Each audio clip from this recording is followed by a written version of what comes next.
Hi guys, so first let me start off by saying that not all media outlets are the same, and there is real journalism taking place in Britain at the moment that needs to get as much traction as possible. ByLine Times did something that the likes of the BBC, Sky and ITV have not done. They've actually gone into the port of Dover and spoke to people there. We recently heard from the head of the port of Dover who spoke to Sky News and was less than clear on the impact Brexit is having on operations there. Delays like the ones that are taking place at the moment are the consequence of the checks that have come in post-Brexit. There's no getting around that. But I think the impact is always stronger when we hear from the horse's mouth the drivers themselves and the people who are working at the port, those people who deal with these issues day in, day out. So I want to show you this report from ByLine Times. I used to be able to give interviews right inside what it's called motis, is where you present your papers and then they present them to customs. They're like an intermediary for us agents. But the Harbour Board clamped down on that, on them and on me and others. Why do you think they did that? I don't know. Recently? Well, about 2 years ago. Suspicious, eh? Very suspicious. Yeah, very suspicious. Well, I'll show you, because there's the general customs area. Well, I'm hoping we'll be able to sneak in and speak to a driver. And then there's the actual place where you lodge your papers. With a bit of luck, we should be able to talk to him.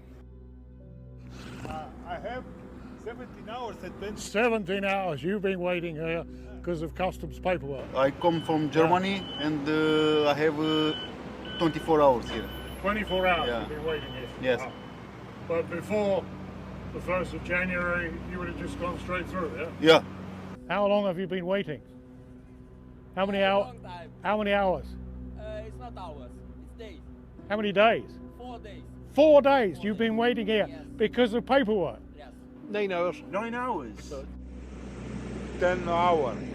10 hours? Yeah. Right, yeah. Just before 1st of January, you've just gone straight through. Yeah.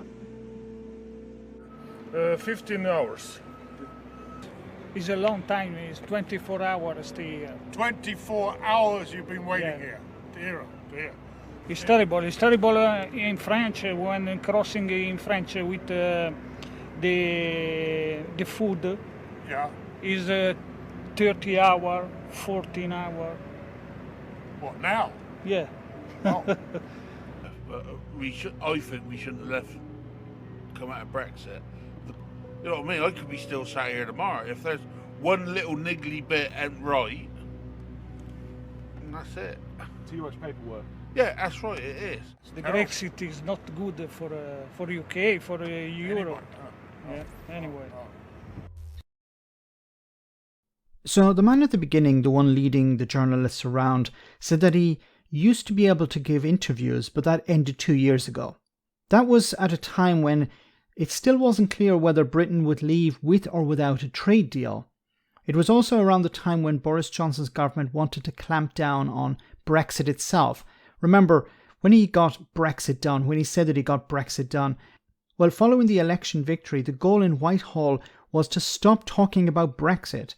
I'm not sure if this is what the man is referring to here, but it does make sense.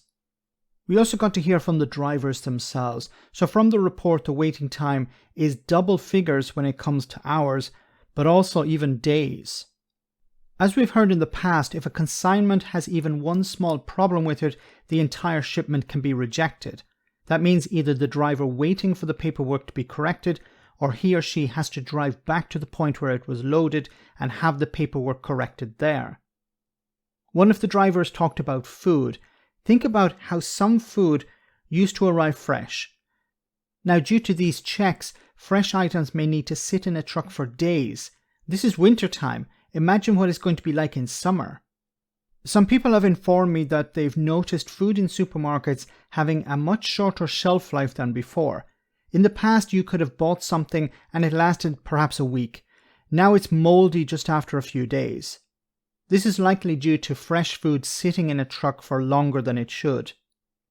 This means that some items will be wasted, therefore resulting in higher prices, which of course will be passed on to the consumer. Can this be fixed?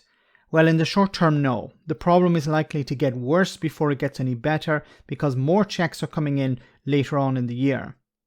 What may happen is that many truck companies may just give up on trade with the UK as it may not be worth it. This ironically may speed up things at the ports as there will be fewer vehicles. But if the paperwork is not in order, it will be rejected. What a mess. So once again, I think it's important that there is independent media pointing these things out, speaking to drivers and staff at the port to get a better understanding of what is actually happening. ByLine Times once again doing a fantastic job here. Let me know in the comment section, guys, what you think. As always, your comments are greatly appreciated. Thanks a lot.